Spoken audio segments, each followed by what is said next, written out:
Muito boa tarde a todos. Estou aqui mais uma vez para falar sobre o Livro dos Espíritos. Hoje fazendo a leitura e os comentários em relação às perguntas 6 a 10.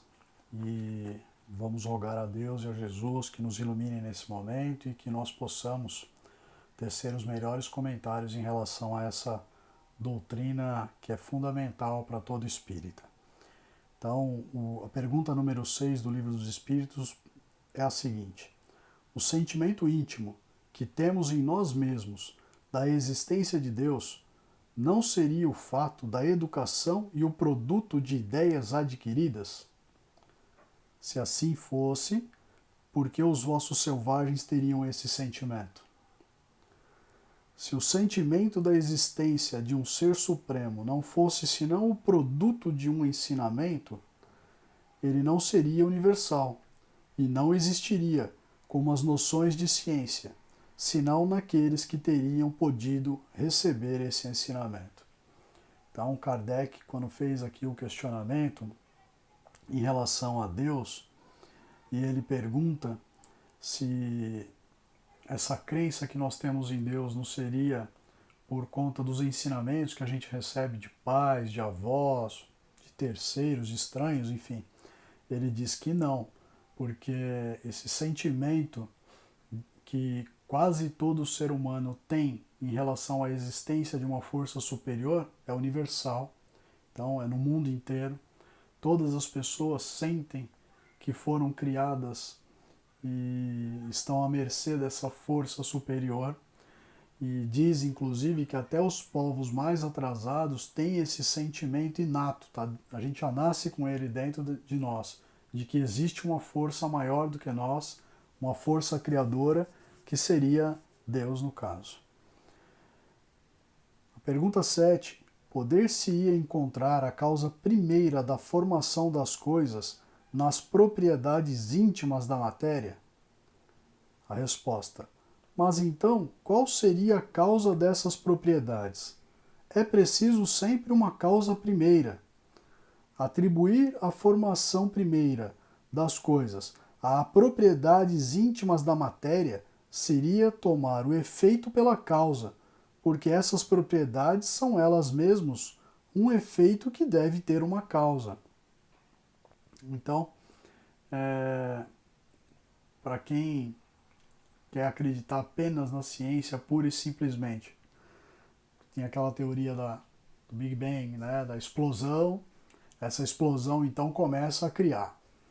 E aí o que o Kardec fez a pergunta é justamente assim: então a matéria, ela pode simplesmente sair criando? E aí o que vem de resposta dos espíritos é justamente assim: tá, mas quem criou a matéria? Então, mais uma vez, né, o que Kardec diz é: uma coisa só pode existir se uma coisa antecedente a ela a criou. E aí, no caso, tudo foi criado nesse universo, todos os seres viventes, a matéria, sempre por Deus. Pergunta 8. Que pensar da opinião que atribui a formação primeira a uma combinação fortuita da matéria, isto é, ao acaso? Outro absurdo. Que homem de bom senso pode olhar o acaso como um ser inteligente? Aliás, que é o acaso? Nada. A harmonia que regula as atividades do universo revela combinações e fins determinados, e por isso mesmo revela a força inteligente. Atribuir a formação primeira ao acaso seria um contrassenso, porque o acaso é cego e não pode produzir efeitos da inteligência. Um acaso inteligente não seria mais o acaso. Então, vamos voltar um pouquinho nesse exemplo de que a explosão criou alguma coisa. Percebam vocês o quão absurda é essa teoria. Por quê? O nada resolve explodir por alguma razão. Essa explosão, e chame-se lá do que quiser, quem tiver um conhecimento mais avançado aí de física, de química, chame do que quiser. Mas essa explosão, que não tem uma inteligência por trás de si, ela sai criando. Então, e sai criando de tal forma que permite a existência de vida. E aí eu explico. Essa explosão ela sairia criando o Sol, a Lua, né, o planeta, e a partir daí a água, os seres viventes. Então, assim, tudo ao acaso. Né? Seria até possível imaginar uma explosão vinda do nada, ao acaso, e que criasse alguma coisa qualquer, mas não aquilo que a gente enxerga no universo. Você vê que a criação ela é tão perfeita que o nosso planeta ele reúne condições exatas para a existência de seres viventes. Então, você tem o Sol que aquece e a Lua que se contrapõe a esse Sol para que não se permita uma temperatura tão elevada, 24 horas por dia. Então você tem a chuva que vem para molhar a terra para que com a água seja possível a existência exatamente da vida. Então assim, esse acaso, uma força que não é nada, para quem acredita nessa explosão, como é que ela saiu criando com inteligência o que seria o universo? Então assim, é uma teoria realmente com todo o devido respeito a quem assim não entende, que para mim não tem sustentação. Pergunta 9. Onde se vê, na causa primeira, uma inteligência suprema e superior a todas as inteligências? Tendes um provérbio que diz isto: pela obra se reconhece o artífice. Pois bem, olhai a obra e procurai o artífice. É o orgulho que engendra a incredulidade. O homem orgulhoso nada vê ou não vê nada acima dele, e é por isso que ele se chama de espírito forte. Pobre ser, que um sopro de Deus pode abater. Julga-se o poder de uma inteligência pelas suas obras. Nenhum ser humano, não podendo criar o que produz a natureza, a causa primeira, pois é uma inteligência superior à humanidade. Quaisquer que sejam os prodígios realizados pela inteligência humana, essa inteligência tem ela mesma uma causa, e quanto mais o que ela realiza é grande, mais a causa primeira deve ser grande. Esta inteligência é a causa primeira de todas as coisas, qualquer que seja o nome sob o qual o homem a designe. Então aqui eu já falei nos outros vídeos, até do Evangelho, que quando você vê uma obra, você procura saber quem é o criador daquilo. Então, como exemplo, a gente fala lá do quadro que é pintado por um pintor famoso. Quando ele termina a obra, ele vai lá e risca, ele pinta o nome dele no quadro para deixar claro que aquela é uma obra por ele produzida.